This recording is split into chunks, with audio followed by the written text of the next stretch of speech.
This is Greg Cosell, NFL Films, talking about the Browns' defense under Jim Schwartz following the trend of having versatile safeties. This is from the X's and O's podcast.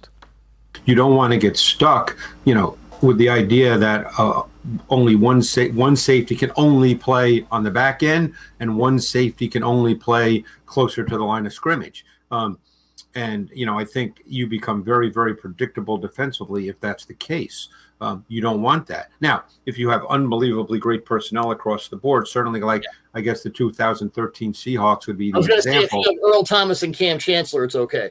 Yeah, I mean, Earl Thomas for a 5 or 6 year period was as good a back-end post safety as we've seen in the league. And Cam Chancellor obviously was 6'4", 232 pounds. So he was not going to play very many snaps at all on the back end, and he didn't. Every once in a while they did, just as a change-up, but obviously, again, not knowing percentages, but I would bet 90% of their snaps, Thomas was the post safety and Chancellor was closer to the line of scrimmage. Yeah, they didn't flip that around a lot. No, that's what I'm saying. Yeah, they didn't really do that. But I think in an ideal world in today's NFL, you would like your safeties to be interchangeable. First of all, you're going to play a lot of that quarters look that we talked about, but you don't want to give the offense a tell. You don't want them to know that, hey, this guy's going to do one thing and this guy's going to do another thing.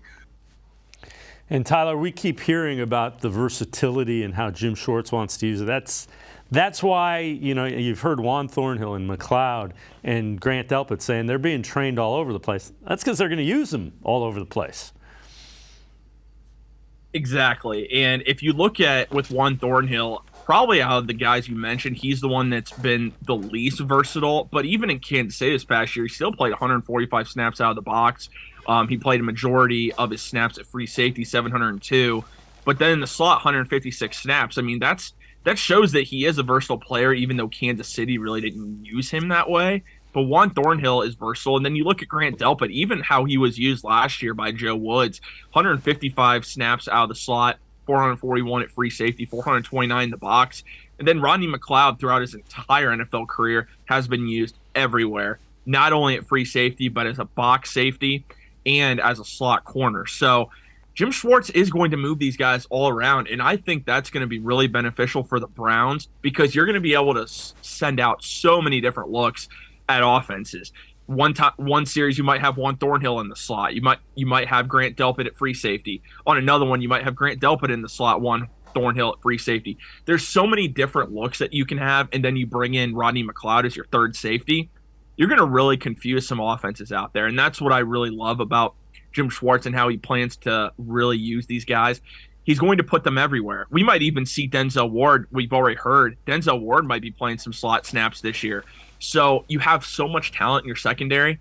Take advantage of that. There's no reason to pigeonhole these guys into one position, especially as athletic as the Browns secondary is. Take advantage of these skill sets, and we know Jim Schwartz is going to put these guys in position to succeed, and most importantly, in position to really confuse offensive coordinators and quarterbacks throughout the rest of the league. Yeah, he'll be matching up, looking for matchups that he can win, and he'll keep going to them.